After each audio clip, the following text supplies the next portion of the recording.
Welcome to Southern Sense Talk on Rumble. You are going to love Annie the Radio Chick-A-Dee Ubelis and her co-host, C.S. Bennett. You'll find them live here on Fridays from 2:30 p.m. to 4 p.m. Eastern Date Time. Check out their website at Southern Sense, as in commonsense.net. It's that easy, southernsense.net. So sit back and relax. They're informative, fun, irreverent, and politically incorrect. You never know where they'll go, but you'll love the journey.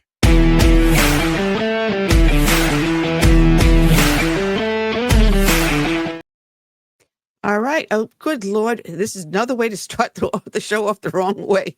Welcome to Southern Sense. Of course, I can never start a show without messing it up somewhere along the way. I'm your hostess with the least mostest, Annie, the Chick-A-Dee, and you're watching Southern Sense live on Facebook, YouTube, X, Rumble, Substack, and half a dozen other places, along with my co-host is going, what are we in for now today, courtesy S. Bennett? Oh, you've got no sound, Curtis. So it's not just me, it's you too. There we go. We got you now. Oh God. Sorry guys. This is not MSNBC. We're bound to foul up the beginning from the start. Oh, again, you lost sound again, Curtis. Oh, good Lord. Well, anyway, while Curtis tries to set his audio back up, it's working 1 second not the next. There's so much going on, so much to talk about. We just had the 24th anniversary of the tragedy of 9/11, and it was followed by the assassination of Charlie Kirk. And the assassin has been caught and arrested. Charges are pending, and it takes about 3 days for Utah to do that. So we'll hear more on the other end. But we do have two fantastic guests. We've got Richard Lyons returning. He has a book out called The DNA of Democracy, and another, The Shadows of the Acropolis. And also returning is a friend of the show and a friend of yours, Curtis, retired Army Colonel Calvin Wimbish. And he's also been a candidate for Congress from the great state of Florida. So we have a lot going on here, Curtis. Curtis, no sound. No sound again. Try unplugging and unplugging your headset, because it seems like maybe your cable may be bad. We got to get you a new headset. Maybe for your birthday. Nope, no sound still, Curtis. But anyway, one of the things I wanted to do because of the anniversary of 9/11, it was exactly oh, good Lord, 15 years ago today that I held a Tea Party rally in my county, which is Beaufort County here in South Carolina. And I want to play you a shortened clip of what I wrote, because as I was doing this or editing the clip, then the word of what happened with Charlie Kirk had come over the air. And I thought in many ways, some of the points I made was poignant, because I was trying to make the point, the same thing Charlie has. We can have a disagreement, but we can also have a discussion, and a civil one. And there's no need for harmful rhetoric or violence. So let me play this clip from a Tea Party that I held exactly 15 years ago today. Thank you very much for those good words. And now at this point, I'd like to bring up Anne Ubelis, please, to start. Give us an introduction to our speakers this afternoon. Please give a warm Southern welcome to Anne Ubelis.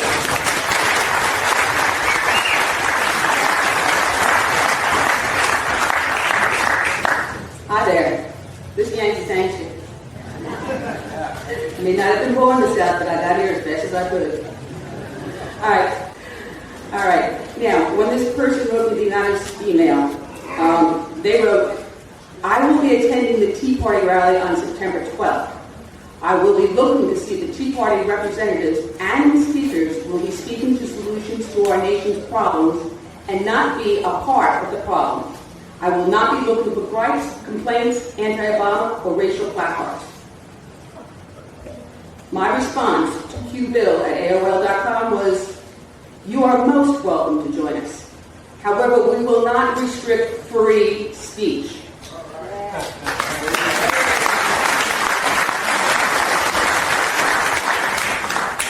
It is not the responsibility of those who are part of the Tea Party movement to create solutions. It is our responsibility to make our voices heard to elected officials and candidates so they may form solutions.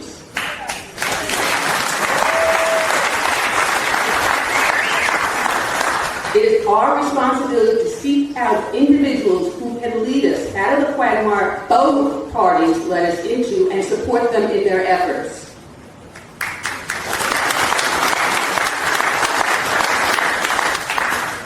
We do not tolerate racism and will continue to battle it as we did throughout the civil rights movement, which, without us, would have been even longer in occurring. It is I who did not sign your name, Annie Bellis, Euclid Tea Party co-founder. Now, I should have added aside to Q Bill, because he wrote that we will not be apart. A-P-A-R-T? No, sir. It's A word, part, as in separate. In other words, the type of people who populate the Tea Party movement are the same as the foot soldiers who fought the Revolutionary War, who supported the abolitionist movement of the Civil War, and who stood shoulder to shoulder throughout the Civil Rights era fighting for equality. Ordinary American patriots fighting extraordinary battles while being publicly derided and misrepresented.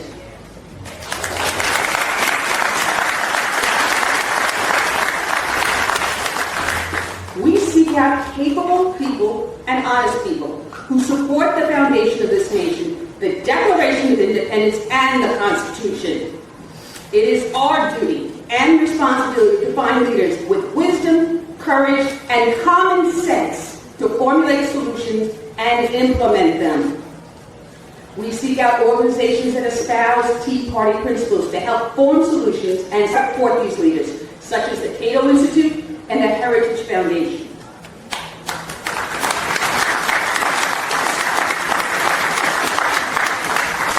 Now look around you, and what do you see? The average Joe, the everyday American, a sleeping giant that was poked into action by irresponsible actions of government.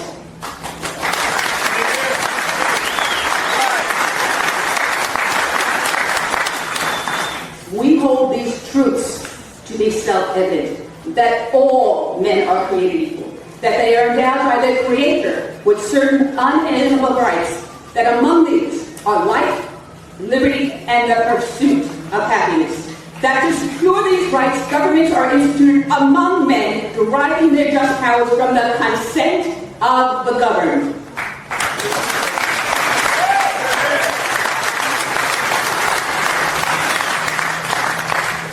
Our forefathers knew the extent and limits of our tolerance when pushed to a certain point. That we, the people, would move to action. They also knew that those of us that had the ability to take action had the absolute responsibility to act.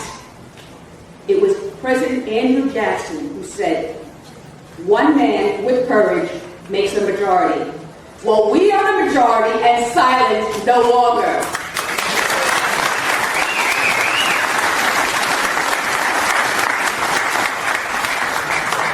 Now, Mr. Q Bill at AOL.com. Before I introduce Judge Mary Silver, I will leave you with one final thought.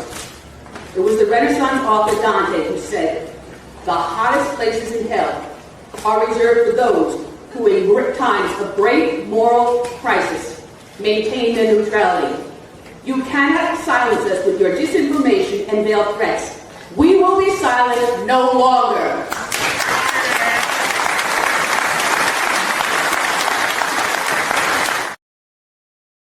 All right. That was actually 15 years ago today that I made that speech. And, I think it's important to note that we're not promoting violence. We're promoting conversation. We're out there saying, hey, there's something wrong here, government, and let's see what we can do to correct it. Now, what we now have to change the message to not to what can government do to change it, but what can we do here and now to alter the conversation. We don't want the conversation to stop, but we want to find a new path in which we can have that conversation without the violence and the vitriol. Because we're not turning around to the other side and calling them bigots, Nazis, and racists, and all and this and that, and everything other name under the sun. We're not saying that we want to go out and see them killed. I mean, people were rejoicing the murder of Charlie Kirk. We're going to get into this with our guests in a little bit, but I think what has happened over the last few days has hit each and every one of us very powerfully. That a simple outdoor rally that is innocent, that is joyful, that is reveling in our republic and in the belief of our Lord Christ suddenly becomes so violent and so deadly. And now I'm hearing people saying that, well, any event that I go to, I want to make sure it's indoors and there's security and screening. We're giving up our freedoms because of a couple of crackpots out there. We got to stop this, and we got to stop this here and now. So, folks, this is what our show is going to be centered on, talking about how we can bring the conversation back to a peaceful conversation where we can find a middle road and cooperation. And bringing this back to the founding principles our fathers built it upon free speech, not hate, not violence. Can you hear me now? Yes, we got you, Curtis. All right. I don't think you're going to ever get rid of at least that 1% of people who are radicalized to the point that violence is the choice of how they deal with issues. And it's sad to say that, but I mean, we've had, 4 presidents assassinated in our 250-year history, and then a couple of more presidents survived assassination attempts. And then we had other private citizens like Charlie Kirk assassinated, like Medgar Eggers, Malcolm X, people like that. So I think what's more prevalent today is what our educational system is teaching our young people. Well, There's Curtis, a lot of we're going to go. this. Well, we're going to go into that later on to the show.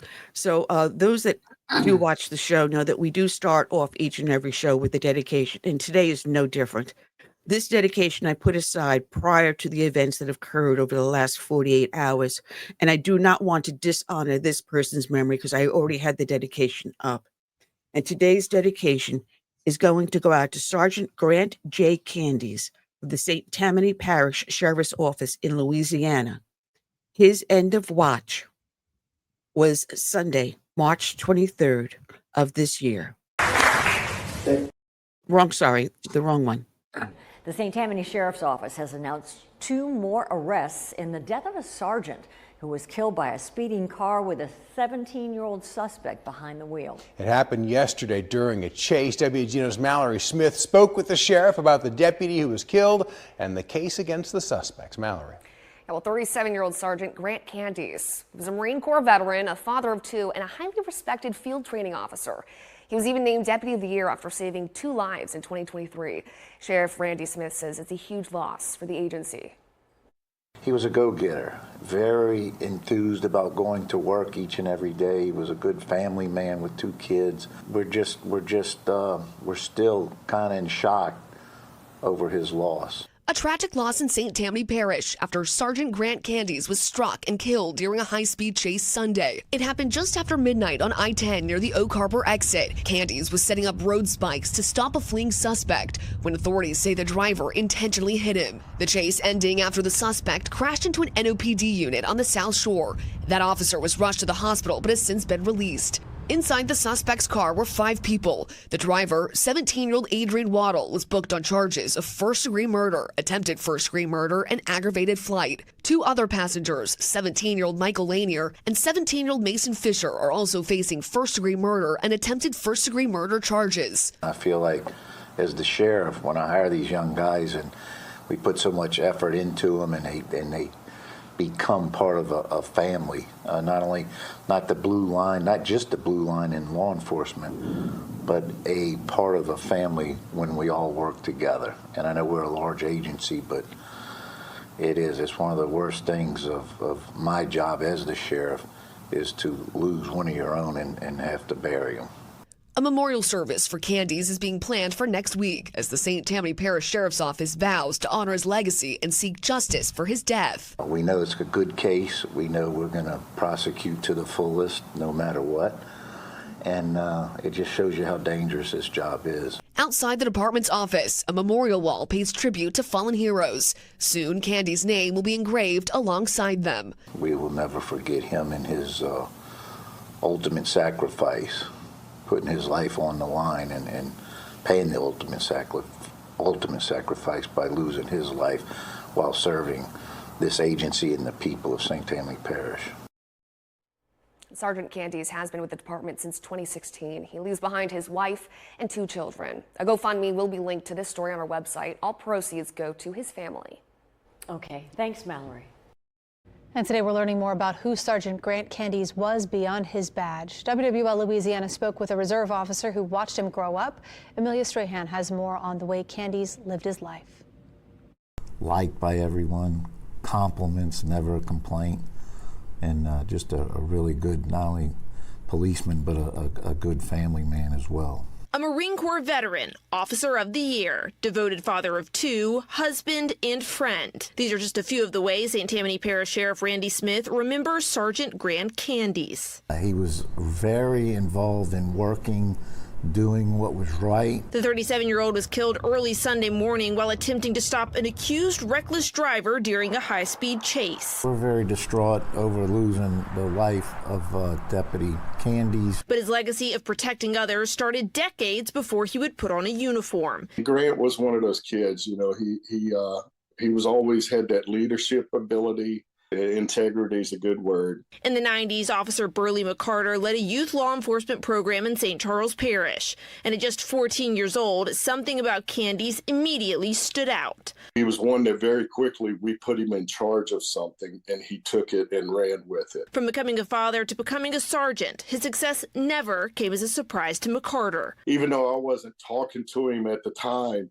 you know, you just have this great pride knowing, hey, man, that kid did great. And as he prepares to say goodbye, McCarter says he'll remember the sergeant as a 14-year-old kid who grew into a man everyone was proud of. I was mostly proud of the family person and the man that I know he became. I know that was a big thing with his parents, that they would be very proud of that. Amelia Strahan, WWL, Louisiana. Candies' family told WWL Louisiana that he was, quote, a devoted husband, loving father, and a cherished son. They asked for privacy while they grieve his loss. Live in St. Tammany Parish, let's go back to Randy Russo.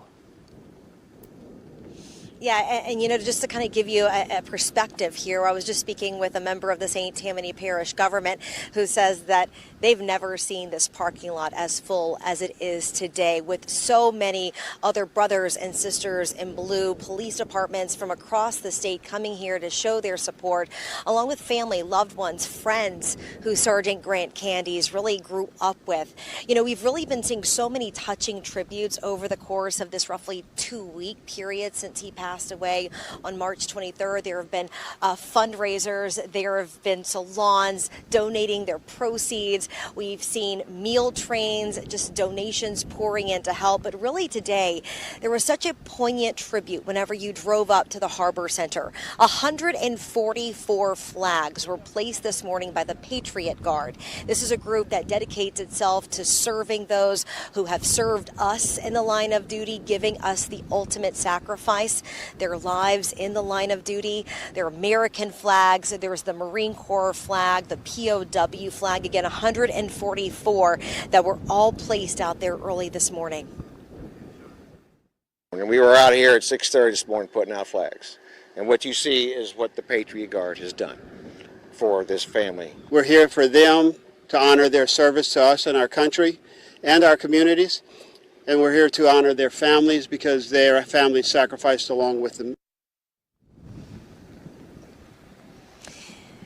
And again, just very touching inside, as you can imagine, somber, but there have also been a lot of laughs and a lot of smiles because, you know, that's how people say that Sergeant Grant Candies would want to be remembered. He wasn't one that wanted this huge show of support, but they're honoring his life today and the memories that he's given to so many. So we'll continue that coverage for you here on WDSU News at noon. But toss things back over to Travers now in the studio.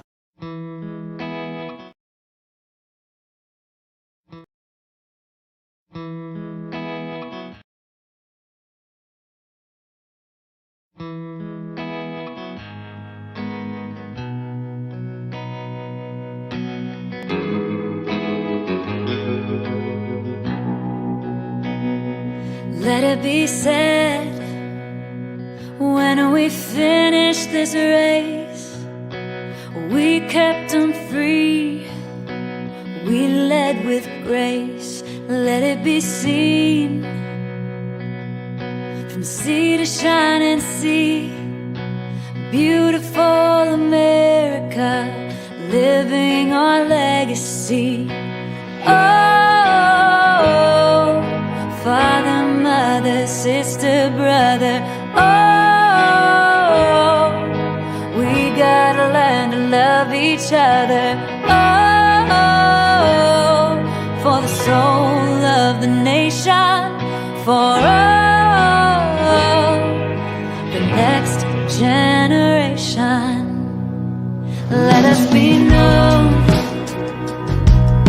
as people of honor, humble and bold, faithful through fire. Let us hold firm to our convictions with wide open hearts, eager to listen. Oh,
sister, brother. Oh,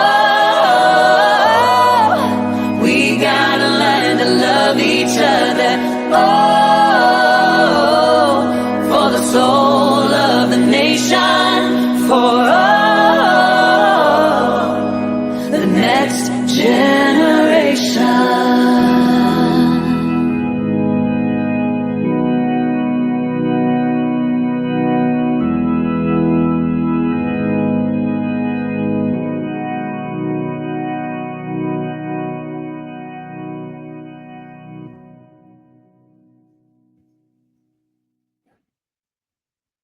I think it's so apropos that we use the Tiffany song where she's saying, we led with grace. And I think that's what Charlie Kirk was trying to do, lead with grace. And, there's something wrong in our society today that had not occurred in generations prior. You and I, Curtis, we grew up, we didn't have smart devices, right? We had TV. We had the radio and TV, and everyone thought, oh my God, that's the devil's workshop. But, we came out all right, and we went out, we played, we were out there playing baseball, football, digging for worms, whatever we did as kids, um, stickball, handball, whatever it was. We were kids, we grew up, and we didn't have a smart device in our hand 24/7. And it breaks my heart. And my husband does this all the time to me. I'm sitting there, I'm trying to talk to him, and he's got his phone. It's, all right, can you put that down? Or if I'm trying to watch something on TV, he's got his Facebook or whatever. No. Come on. If you want to watch something with me, sit here and watch, and we'll talk about it while we're watching it.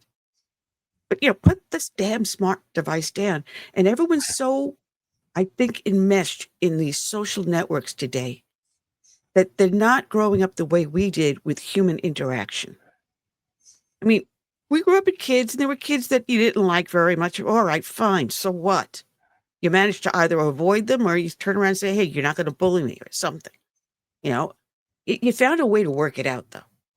You had a neighbor you may not agree with, on their politics, but when it came to picnic time, you invited them over. That's missing in today's society, isn't it?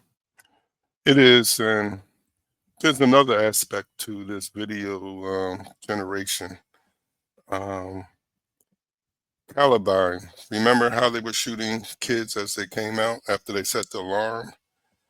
These guys, they were almost proficient as any sniper that was trained.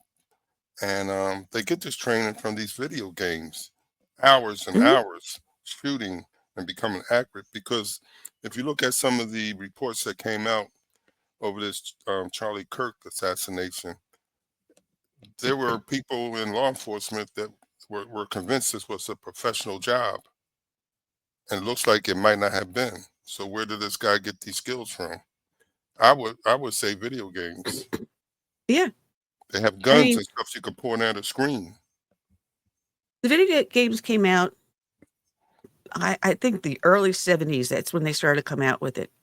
And I remember I was with my girlfriend and her sister, and we were leaving this, I don't know if it was a restaurant or whatever, and they had the video games there. And, Donkey Kong, Mario Brothers, whatever. Those were the harmonies guy. Pong. Those were the games. But now they had this one where they were shooting people. And the more people you shot, the more they killed. And this was the 1970s. And I'm saying, something's wrong with that. And my girlfriend's sister was going, oh, no, this is cool. This is so cool. This is so much fun. And I'm like, if a young kid gets a hold of it and you think it's okay to shoot and kill people, then we got a problem with our society. And I think we're starting on just the perfect note because our next guest just came in, and I'm going to just repeat to him what I said to us and the visitors. I was going to tell him, Richard Lyons, welcome aboard to our show. You're the author of Shadows of the Acropolis, and the other one is The DNA of Democracy. And I was saying, growing up, the video games started coming out in the 1970s. And I remember walking out of a place, I think it was a restaurant, with my best friend and her sister. And back then it was Donkey Kong, Mario Brothers, Pong, things like that. But they had this video game, this huge console with these plastic guns. And the game was to shoot as many people as you can, and you get more points for the more people you shot. In the 1970s, and here I am, a young kid, and I'm going, something's wrong with this game because it's saying it's okay to kill people. And if I saw this in the 1970s, why do we have what we have today? Yeah, I think it's very true. It's people call it social media, Annie. I call it anti-social media. I think all these advancements in technology are allowing the worst in human nature to come to the forefront.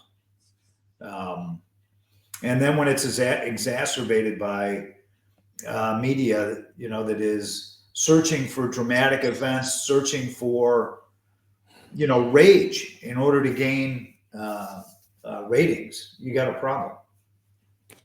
And it's just like he's going to be proud, and they're going to parade him like the guy that killed the health CEO gentleman.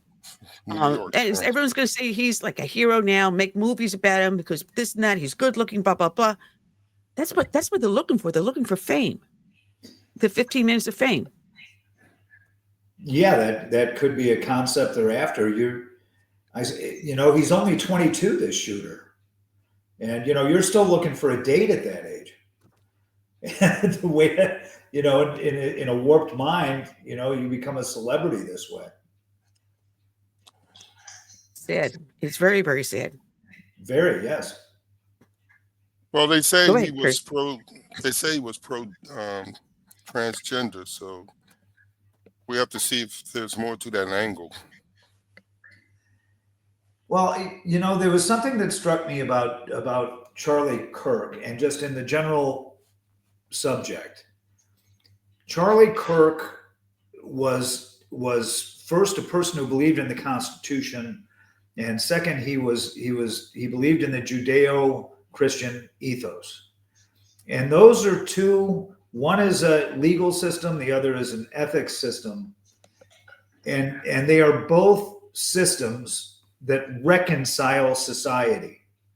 You can have any view under our Constitution and you can speak it freely. You can assemble in groups that agree with you.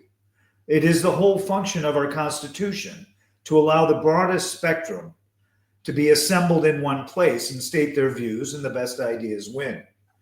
And the Judeo-Christian, if they follow the ethos, are accepting of everybody. And they might say to someone with whom they disagree, well, look, I think what you're doing is hurtful to your own soul, but I don't control your soul, you do. Exactly. It's not something where you say, you don't, as a true believer in Christianity, you don't say, I'm going to force you into doing something that's against your will. Neither under the Constitution can you say to any other citizen, I'm going to force you to do something you don't want to do. What we're doing is we're finding in our universities and in this new emerging socialism that they will not allow anybody to disagree with them. They will shame them culturally. They will attack them judicially. They'll attack them economically. It's intolerance and total intolerance. It's intolerance, and it's un-American. At the start of the show, it was 15 years ago today that I hosted a Tea Party rally in my county here, and I played a shortened clip of what I spoke about, and it's like supporting the Constitution. I give you, you have the right of freedom of speech. So therefore, you have the right to say the most dumbest thing possible, and I will defend you to the death, to the stupidest thing possible. But if you act with the violence, then I will defend against you. And that's why you have the Bill of Rights, right? So that is the individual's defense against both an ambitious government or an ambitious prosecutor or a fellow citizen who acts in violence. So our Constitution, the thing that Charlie Kirk was taking into college campuses where he is literally like an alien because we have a little break here. We I'm got your sorry. back. You disappeared for about 10 seconds here. Oh, sorry about that. You But he was froze up. going into universities which are now, solidly socialist and will not accept alternative views, and showing how our country was created by discoursing with other people and saying, look, anyone who disagrees with me, come right up and let's talk. That's how the Constitution was arrived at. And Exactly. so that's exactly, 55 people debated in a room what's the best way to govern a country that allows for the maximum of freedom for the individual and that contains government.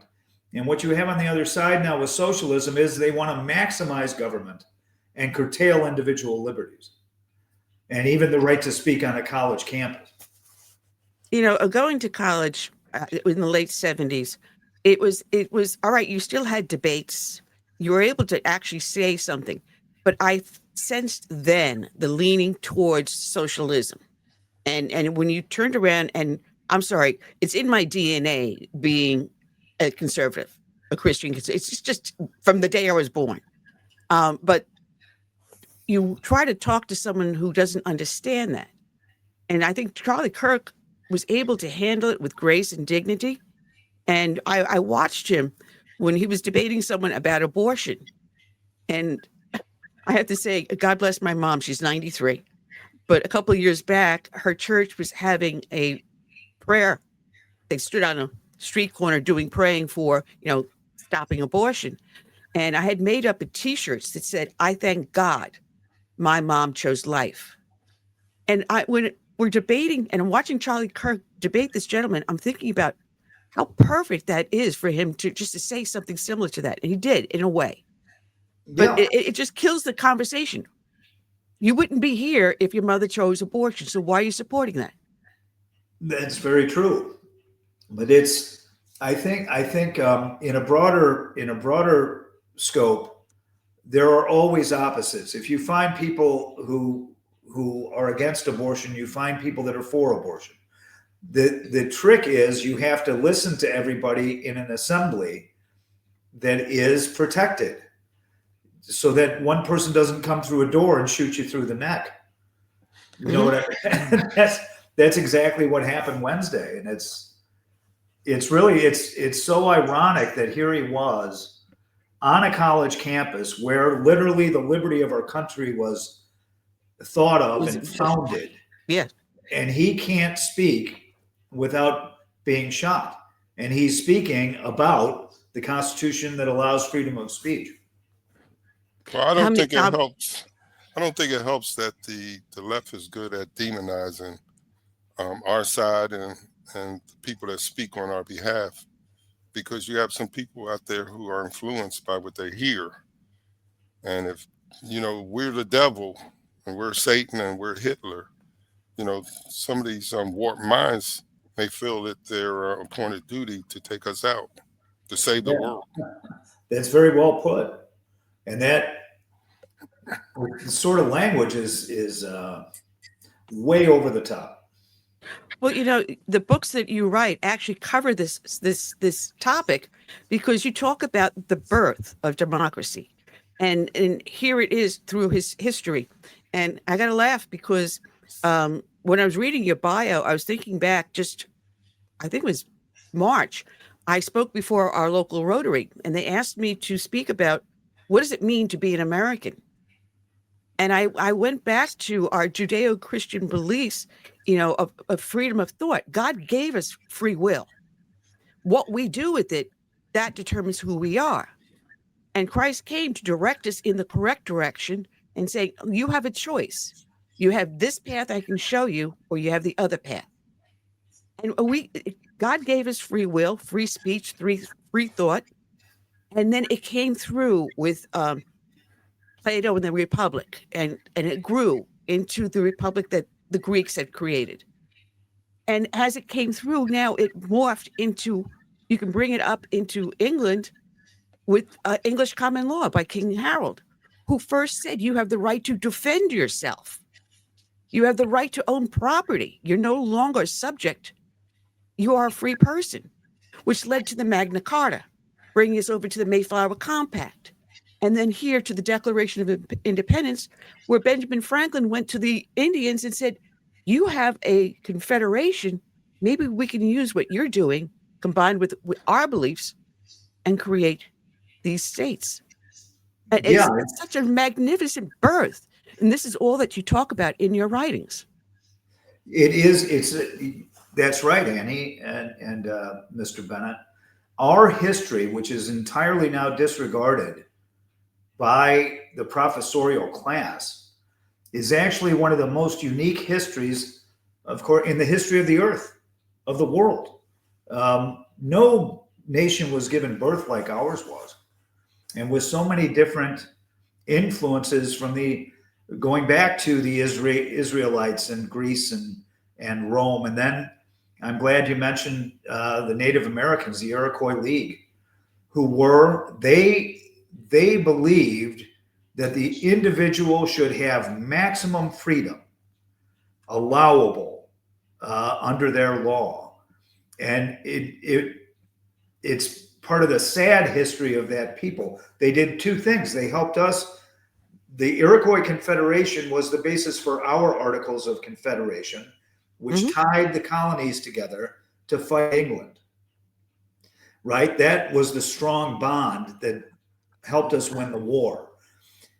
The founders recognized it wasn't a strong enough bond to hold 13 new states together. So we had to create a constitution, A federalist society, which created a republic.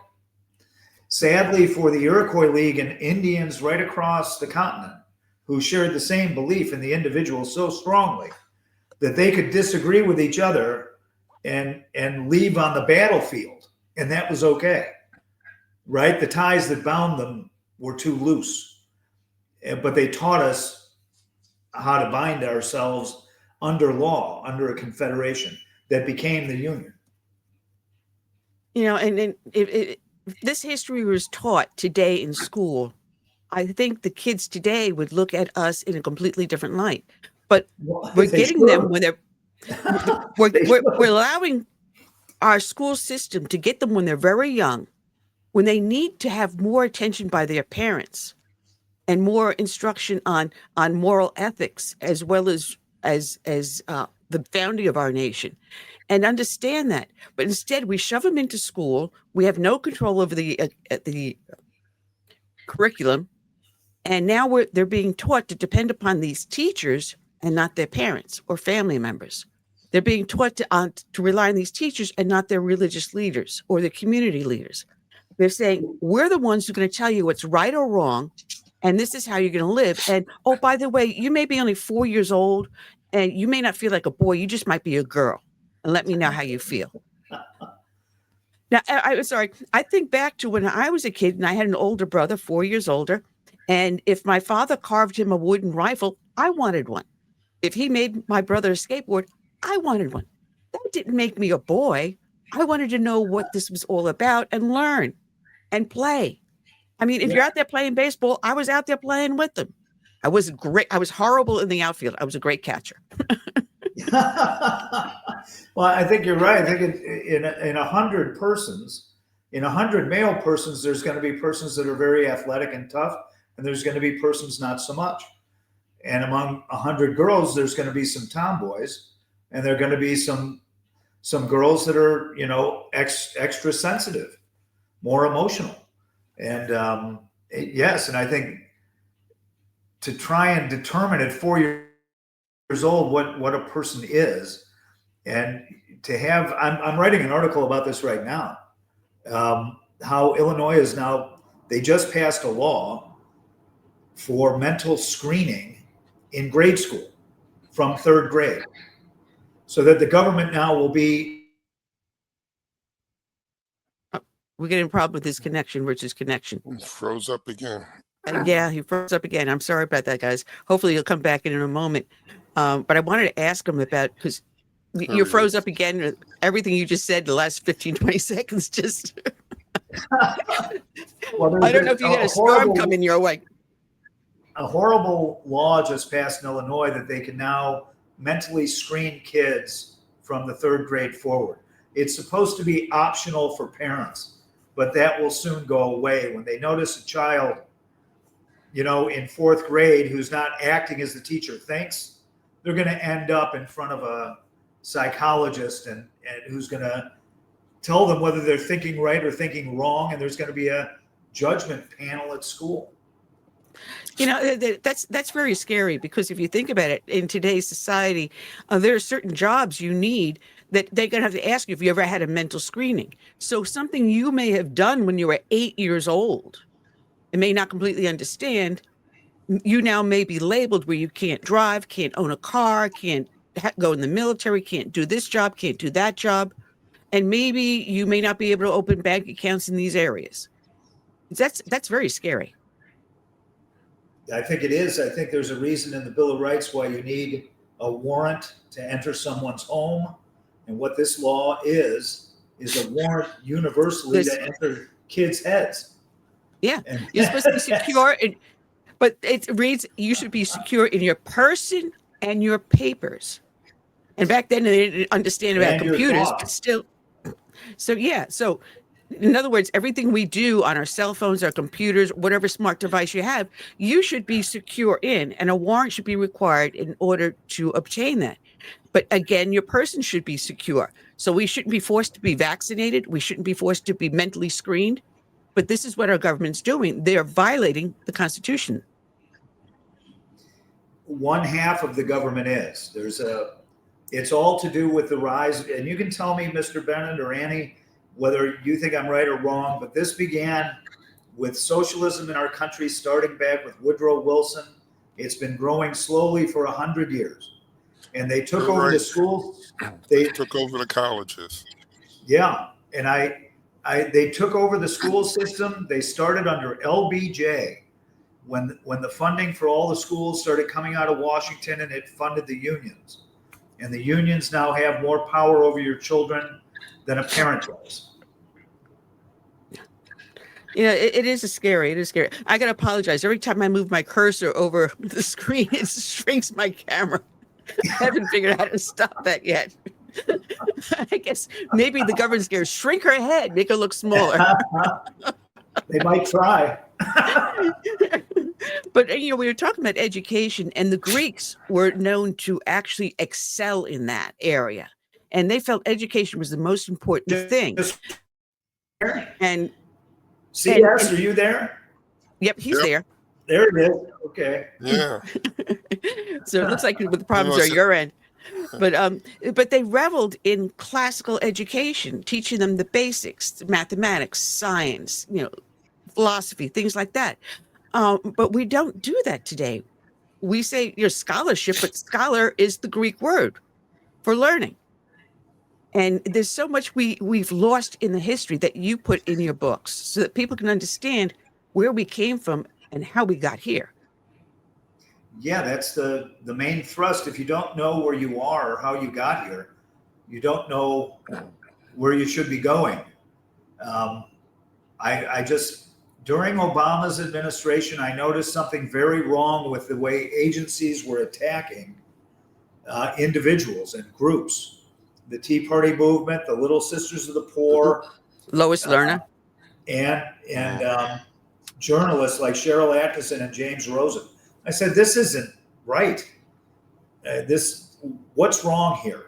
So I had to go all the way back to how we were founded in order to show how we had departed from there. So you have volume 1, which is how and why we were created the way we were, what makes up our DNA. And the second volume is how and why we changed from that over 100 years. And it's all attributable to the growth of socialism in America. Something we have fought abroad for a century has been growing here at home slowly. Now, it is, and we're trying to point it out to tell people the difference between socialism and what we believe in. And all right, fine. You believe in transgenderism or abortion, or you may be atheist, but that's your belief. You have the right to have that, but don't force your beliefs upon me, and I'll do the same. That is what basically the Constitution and the Declaration of Independence was telling us. free thought. You have the right to pursue happiness, but there's no guarantee of you obtaining it. But I think people are expecting to be guaranteed the attainment of that happiness, whatever it is, and asking the government to guarantee it. But that's not what we're about. We give you the chance to try. Yeah, what you've explained is exactly what Mom Donnie is promising in New York City. He is promising to take the wealth and property from C.S. Bennett, if he owns a building in New York, and hand it to you, Ann, and make it rent free. I think part of the problem is going back to our institutions, colleges and universities.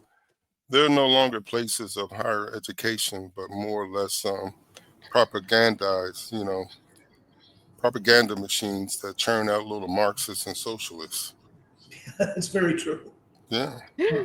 Well, you mentioned Mondami, but Gavin Newsom, or as I call him, Gruesome, Gavin Newsom, who I call Gruesome Newsom, is doing a land grab. And he's doing this is a racial equity code for discriminating against farmers. So he wants to take all the farmland away from the white and give it to non-white. And we have here on both sides, California and New York, prime examples of socialism. And I think, as I said in my speech, that they poked the sleeping giant. And I think you and I and others out there watching what has happened over the last few days, combining with what we see in New York City and California, I think the heart of America is really starting to open up. I don't know. Do you feel it? Mr. Bennett, do you feel it? I do. I think, I wish we have Donald Trump who wants to go into Chicago, go into LA, straighten out Gavin Newsom. I take another view of that. I think there ought to be more federalism. I think California and New York ought to be allowed to become as bad as they want to be because they're voting for it, right? I think we ought to cease sharing federal money between states and let states succeed or fall on their own. And then you'd see and that was part of what the founders envisioned. Each state will be a laboratory that other states can judge. And the policies of one state that are good and virtuous will extend to other states by vote. But what you're seeing in New York, I would like to see Mom Donnie get elected and see what a failure socialism will be when there's no food on a grocery store shelf, because that's socialism. So we should be able to view that. But what will happen is he'll get into power. Then the federal government will have to supply New York with the funding to make the poor, to make socialism palatable in New York. It'll get federal funding. Hopefully not. We'll see. Well, from what I can remember, when Trump was in office the last time, he was trying to keep from bailing out New York and California. But once Biden got back in there, he helped them out. Yeah, I'd like to see them suffer the consequences of their choices. Yeah.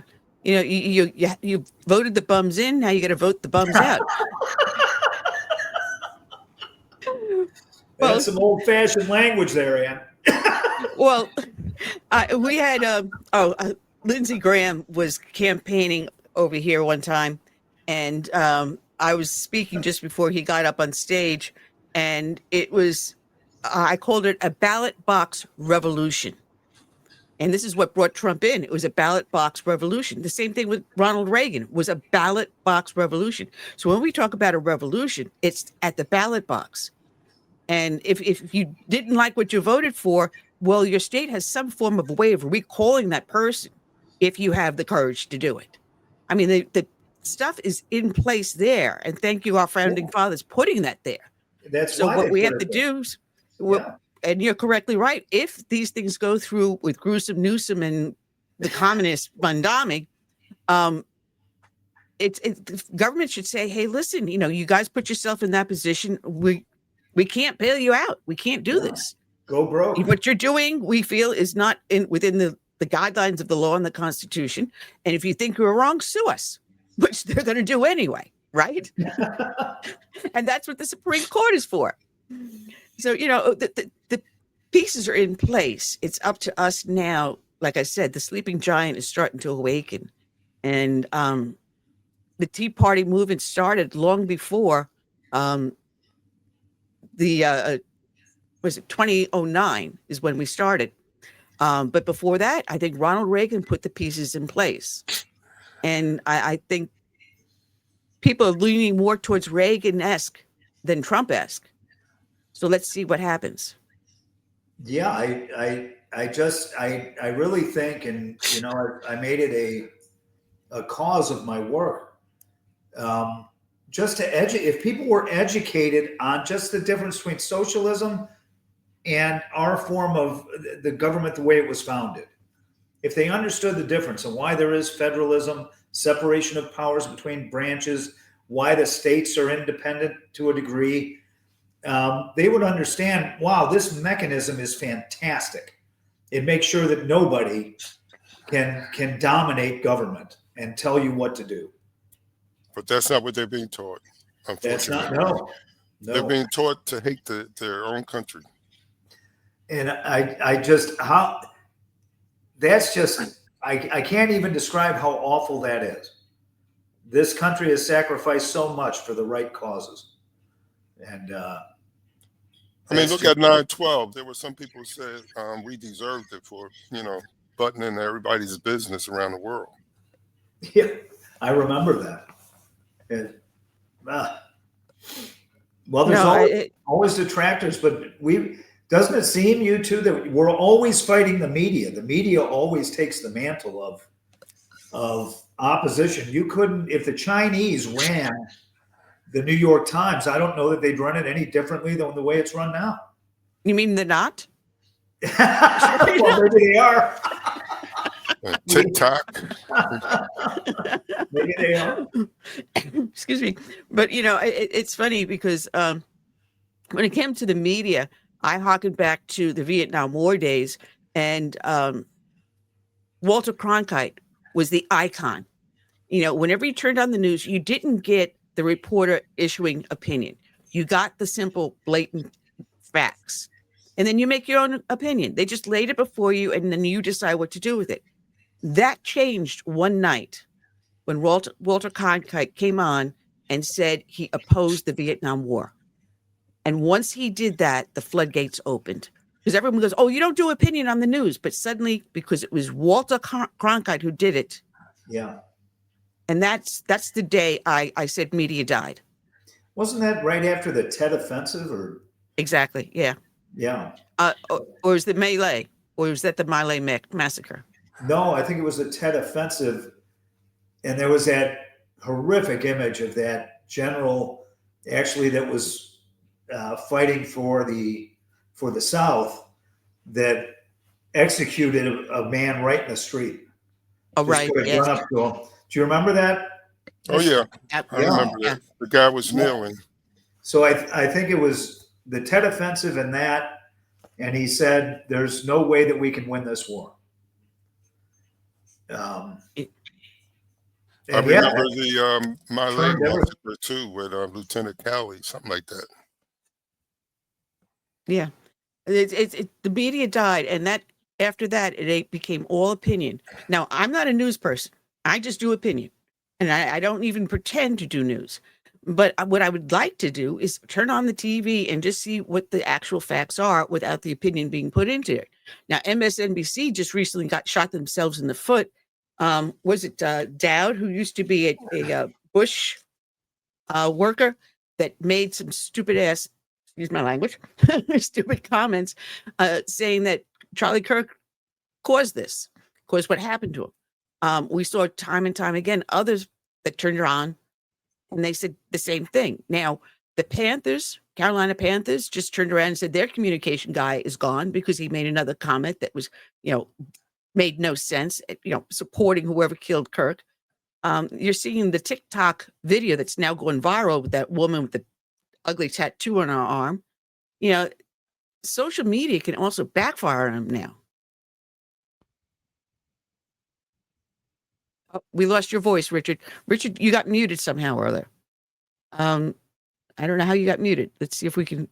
No, it's on your end. Oh. Folks, this is live video. You can't make this up. This is what Well, happens. what I believe is that, we won in November last year because of the economy. I think the midterms is going to be focused on crime, and we're going to win that battle. I don't know why he is muted here because I've got him. Can't unmute the mute. Their mic. Your mic is not connected. It said. So somehow or other, if you're using a headset, the battery may die. You may need to change your headset. So we'll see if Richard can get himself back on. Or looking for Colonel Wimbish to join us in a few moments too. There's so much to talk about because there was another ICE agent who was injured, I believe, just today. They were making an arrest, and the person that was arrested him tried running him over with the car. The illegal alien is no longer on this earth. But this is what the rhetoric is doing, where they're turning around saying, go ahead. It's okay to go after ICE agents. It's okay to hurt cops. It's okay to break the law because the law hurts your feelings. So looking like Richard may have lost his microphone. So, Richard, I want to thank you for joining us. But unless you get yourself reconnected, we're going to see what can happen here. A lot to talk about here. That there was a raid on the Hyundai plant in Georgia here. And now South Korea is all up in arms because the illegal aliens who were South Koreans were sent home. And they got looks like a ticker tape parade going on there. So I don't know what's going on with Richard, but we're waiting for the colonel to call in. It looks like it's a problem on your end, Richard, but I want to thank you for joining us. We'd love to have you come back, but it doesn't look like we got you. So I apologize, Richard, and we'll have you back again. We'll check out Richard on his website. There's a link for it on our homepage. I don't know what happened. Something's on his end. He may need to change his headset or something like that. But I had another clip, one of the media clips I was talking about with the guy from MSNBC. Here it goes. Here we go. Following up what was just said, he's been one of the most divisive, especially divisive younger figures in this, who is constantly sort of pushing this sort of hate speech or sort of aimed at certain groups. And I always go back to hateful thoughts lead to hateful words, which then lead to hateful actions.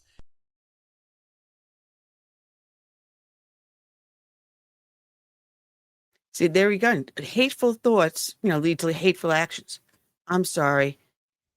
Simply because I said something you disagree with does not give you the right to turn around and do violence upon me. You disagree with me? You disagree with me? Fine. I'm not swinging a punch at you. There's no reason for you to swing a punch at me. Well, I doubt if he ever listened to Charlie Kirk. Rush Limbaugh used to say, there are a lot of people who said bad things about his show that never listened to the show. No. I mean, I had a bunch of notes all underlined and everything to talk about, and unfortunately, I got my papers all messed up. But, Curtis, you are sure that Colonel Wimbish will be with us? Well, he gets off at the half hour, 3:30, so it's probably going to take him a few minutes to call in. Okay. All right. Well, this was up on the Washington Examiner, and they were breaking down some of the stuff that was going on. And immediately after Charlie Kirk's assassination, people were starting to make comments. And it's not just on the left that some of the comments came out that were just not exactly appropriate.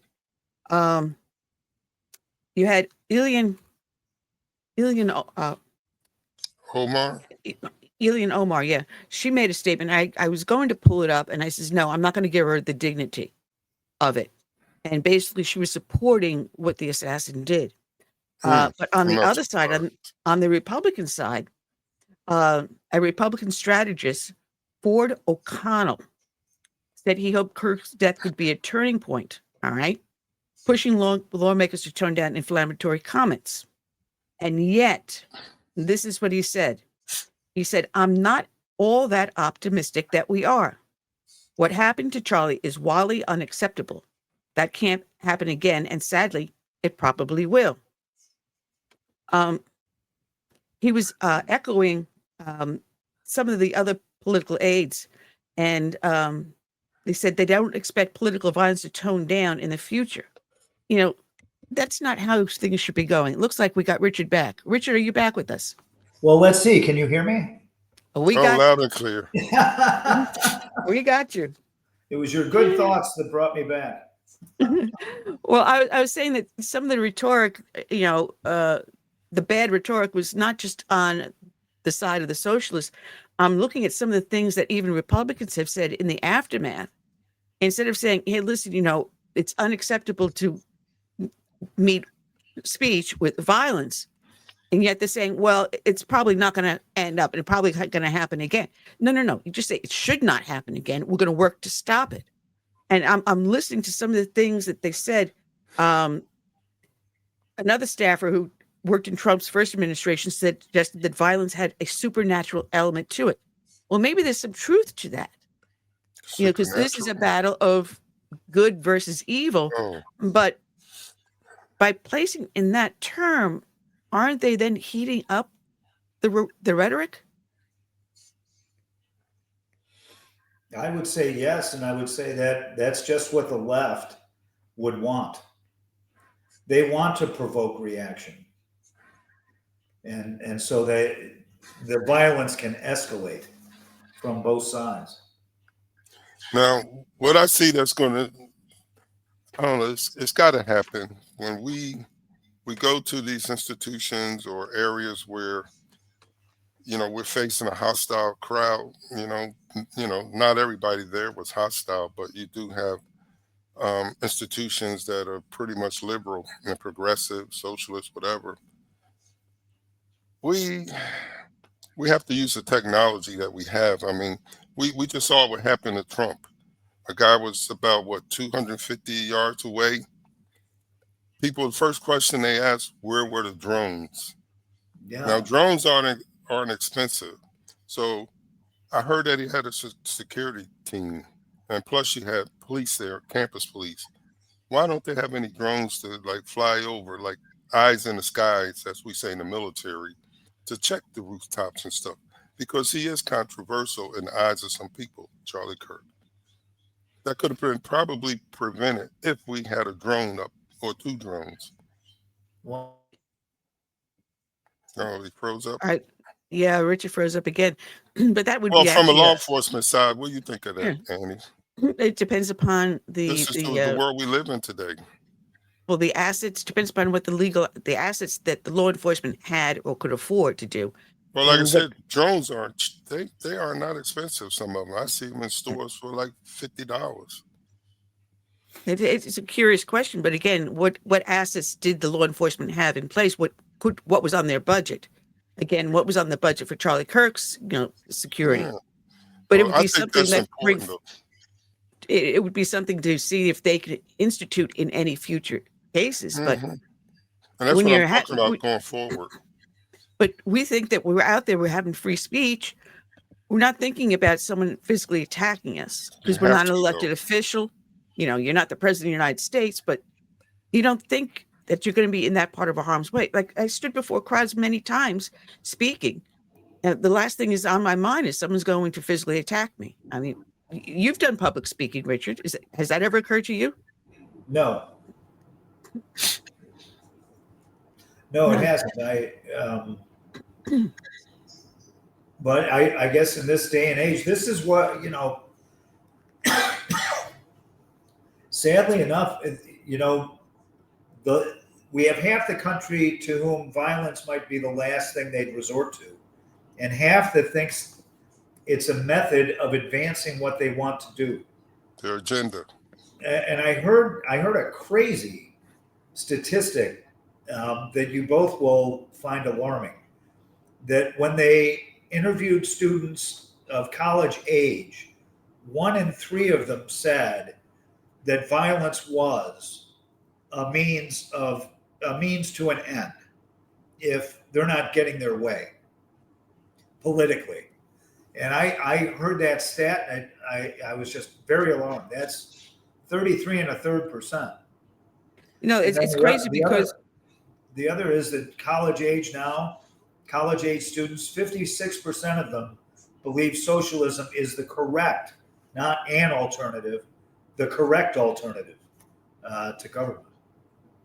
you know, it's funny because a former staffer who worked under Trump's first administration had suggested that violence had a I told you about supernatural element, and they said publicly, personally, as a believer in Jesus Christ, this is a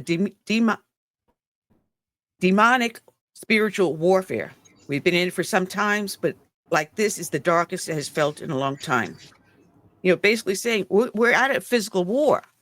So, you know, instead of saying, you know, we're going to, like Christ tells us to forgive, you know, and to take in and help, you're going to go and say it's time to put on armor and fight. That's the rhetoric on our side coming across. And so it's bad on both sides at this point. We got to find out, how do we control this without limiting free speech? And I think Richard froze again. He is having a hand on his end. So, CS, what do you think? How do we control it without limiting free speech? It's hard to say because, you know, when I speak, most of the time I'm speaking to the choir. You know, I'm inside a building. But when you're outdoors and you're on a campus, and that campus is basically, I would say, 80 to 90% liberal. If you're going to have a security force, you have to be imaginative. You know, if it was going to be safe, you would need a security force. But like I said, aside from that point of it, we have to, you know, put prayer back in schools. We have to start teaching civics again in our schools, so people don't, you know, become propagandized with you know, hate for their country and saying we're the cause of all the problems in the world. I think it has to start when the child is very young. Patriotism, things like that. Yeah. And then we don't force people to join our military today, but most military people are patriotic. Well, actually, before Trump took office, once he was elected, the numbers of military that enlisted just blew it right off the lid.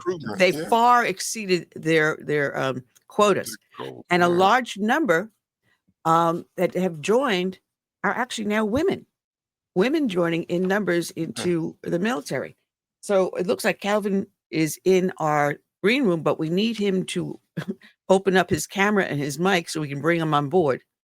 So I don't know, Curtis, if you text him and let him know that he needs to activate his camera and microphone, and tell him that we'll be glad to have him come on board. The squad Ilhan Omar I was talking about went on a cruel rant about murdering the conservative activist Charlie Kirk, and she stated, there are a lot of people who are talking about him, and I got to mute you for a little bit. A lot of people who are talking about him, meaning Kirk, just wanted to have a civil debate. She sneered at a progressive outlet, Zito. These people are full of S, and it's important for us to call them out while we feel anger and sadness. She went on to say there's nothing more effed up than to pretend that his words and actions have been recorded and in existence for the last decade or so. And she added further, accusing Kirk of posting hateful rhetoric. You know, she went on a rant, you know, that was just unbelievable. It was just not only her, there was also a member of the Secret Service who publicly made a statement saying that Charlie Kirk deserved what he got. He is no longer with the Secret Service. I understand they're separating him. You know, so there's a lot that's going on here, folks. And this is really sad because we just had 9/11 occur. We just had, it's just 24 years ago, yesterday. that the Twin Towers fell. And from there, close to 3,000 people died that day.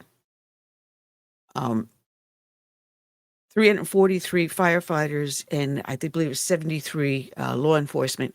Matter of fact, I fly the flag of honor of all the first responders that died on that day, September 11th of 2001, and I fly it for the month of September.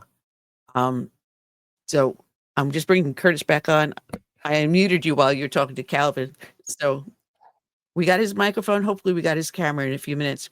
But, all of this overshadowed the honoring of 9/11 24 years ago. And what people don't understand now is since 9/11, over 50,000 first responders have died because of the effects, because they responded, because of the asbestos and the other chemicals that were there on the ground zero. Over 50,000 first responders have died, and countless unknown civilians that have also passed away because of that, because of 9/11. So I'm in since the show. 9/11, we've got you, Calvin. I Let can me just see you finish for a second. guys, but I All can't right, but I hear. was just trying to. Oh, It's not okay. working. Hold on. All right, Calvin, we'll let you get your hearing back in. Let's go. Let me finish right here. I said 50,000 first responders, but unknown civilians that lived in the area, that responded to bring food and bring water, to help them, to clothe them, just to give a helping hand, that lived in the area also, that had the residue. So I'm estimating by the time all is said and done, over 500,000 people would have died because of the effects of 9/11. Let's try Ready. Calvin one more time.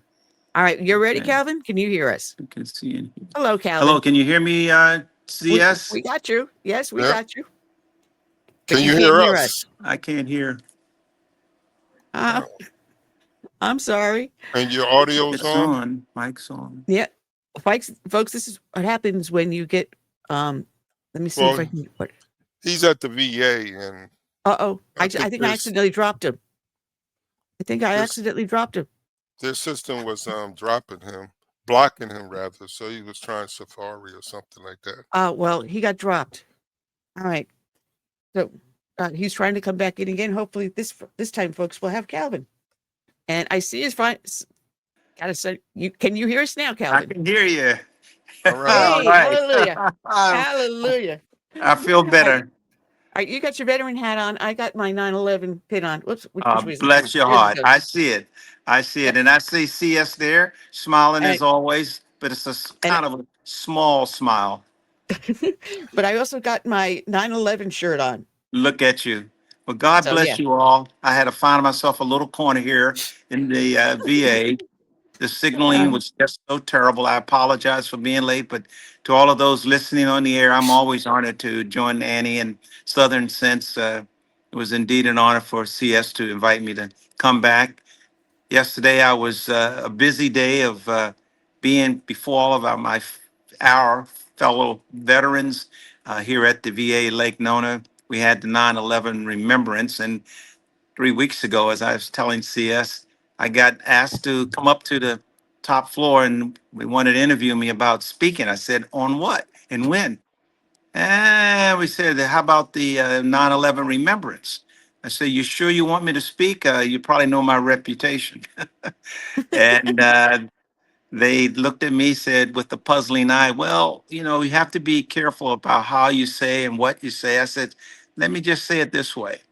If I can't speak the truth, the whole truth, and nothing but the truth, recognizing this nation was founded upon Judeo-Christian principles, that there's one God, God made man and woman, there's nothing in between.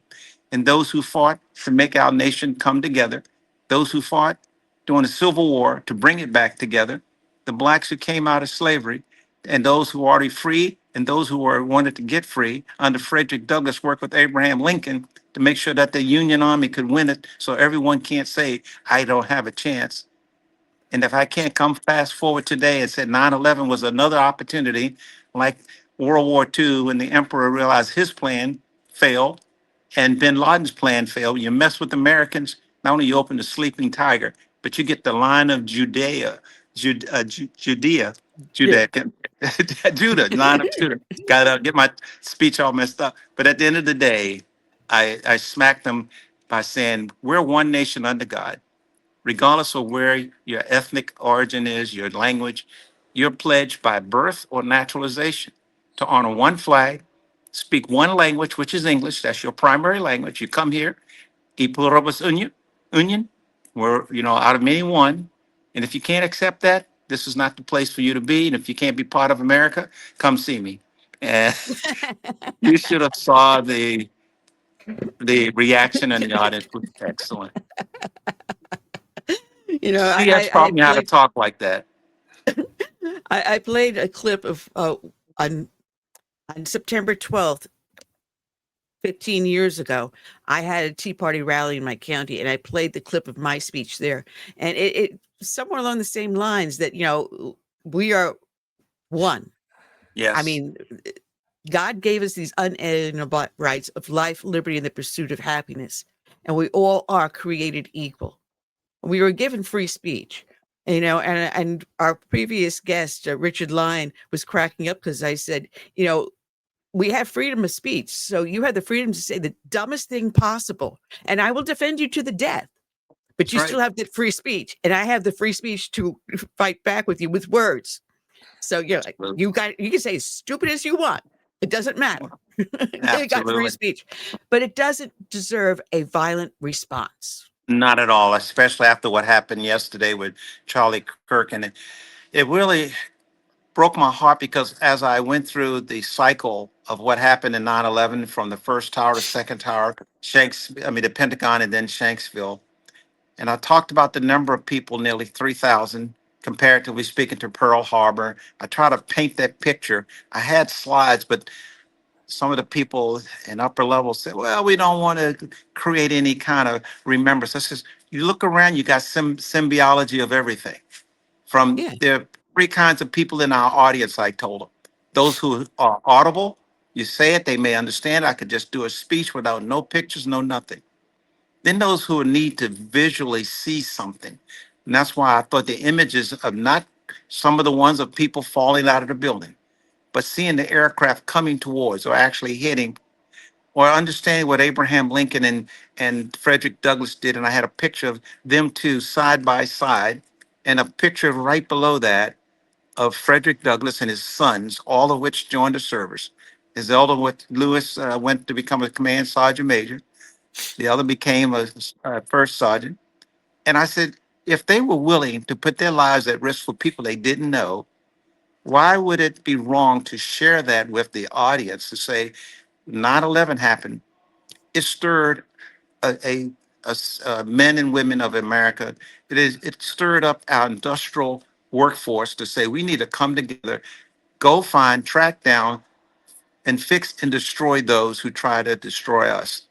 And to see what they did in 9/11 as compared to someone like Charlie Kirk, who all he did was speak the truth, the whole truth, and nothing but the truth. He knows the Bible. He lived by his faith in Jesus Christ, and almost broke down by saying he, like Christ, was sacrificed because the only thing that the enemy has is to try to take you out because they don't want to hear the truth, the whole truth, and nothing but the truth. So their only option, typically, and they proved it again yesterday, like all the other negative events in our history, kill us. And killing is their answer to everything. And I end it with this. We all know the phrase ask be it was a do unto others as you would have them do unto you. But The I golden say rule. ask as you do unto others, expect what you did to others to come back to you. And those who seek to murder you, to destroy you because they can't handle the truth, look in the mirror because we'll come right back at you like a boomerang. And that's what society's got to wake up and understand. Stop messing with the big man. Yeah, we're under attack from within. I mean, Yes, we can ma'am. understand 9/11 being attacked from without, but because of that, everyone's now got this touchy-feely thing. Oh, you can't say anything against him. Oh my God. I mean, and now the UN just turned around and passed this resolution Yeah, about I a heard. two-state. That happened today. It was something like 200 and some odd to 10. I'm Yeah, sorry. Israel must stand on its own. It is the only man. bastion of liberty in the Middle East. All And right. we are the only bastion of liberty here in the world. So we must stand by them and defend them as they are standing by and defending us. You know, Absolutely. we are in a time that I've never thought I would see in our life that we may be facing. And it's going to be a crisis from within. Well, And we are that the is how they're beacon going on to the destroy hill. us. Yeah, Absolutely. And we like are. Israel, we have to stand with them. They all whined because they hit the enemy there in was it Qatar the other Uh-huh. day. They hit them and they say, "Hey, you guys got to go. You know, lollygag long enough. Enough is enough." And unfortunately, if we don't stand tall against the enemy, they will find another way to make us crawl and suffer. And I don't want my granddaughter, and I'm sure you don't want your future grandchildren and the next generations to have to go through what we've gone through and our parents went through. My dad is 101 right now. Mom is Oh, God 98, bless. and they've been married 80 years. Didn't have an education, World War II vet. He often says, you know, there's people who are willing to stand up to do right and be right, just like when your mom tells you to do something and you don't do it. Come on over here, young man. I got something for you.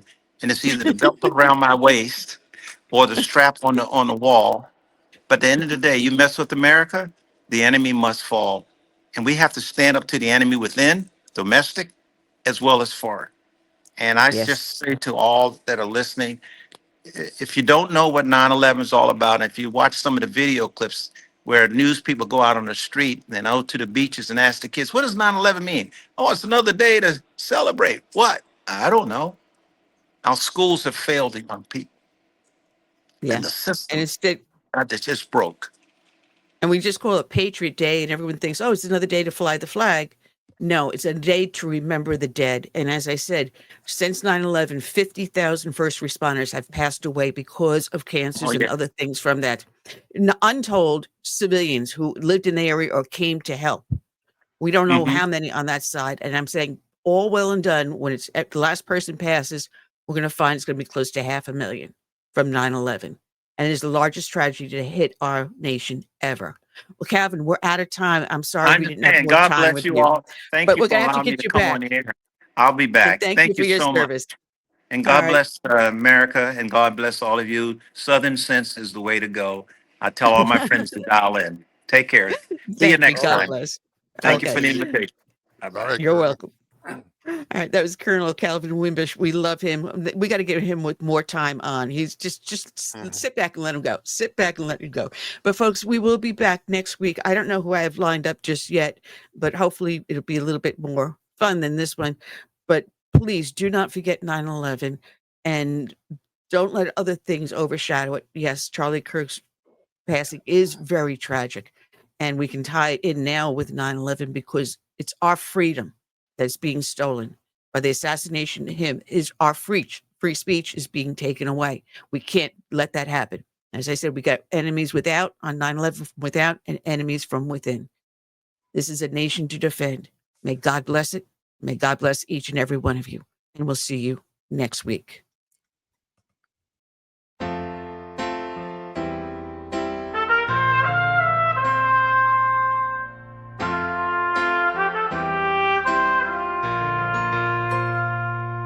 I'm praying for this land I love, America, America, the home of the free. But there are people making plans to change America. They've no respect for her or what matters most to me. That's why I stand for the flag and I kneel at the cross. Mourn for the friends I have loved and lost. And I still believe God we trust, and the freedom our forefathers granted us. I hope it's not too late to save America.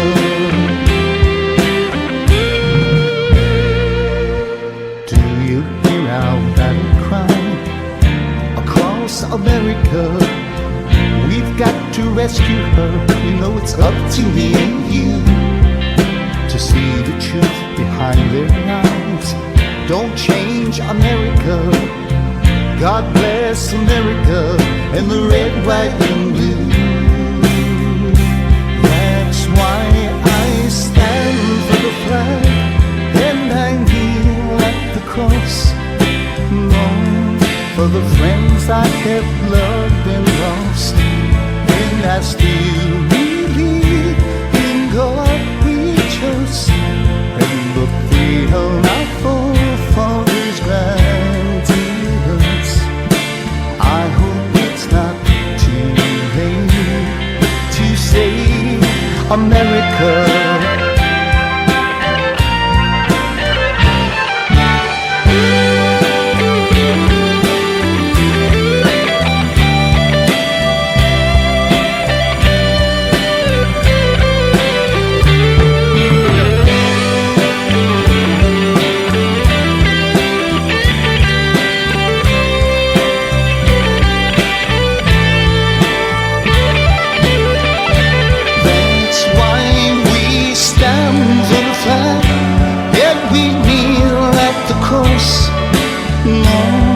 For the friends we have loved and lost, and we still believe in God we trust, in the freedom our forefathers granted us. We know it's not too late to save America. Save America. Let's save America. Together we can save America.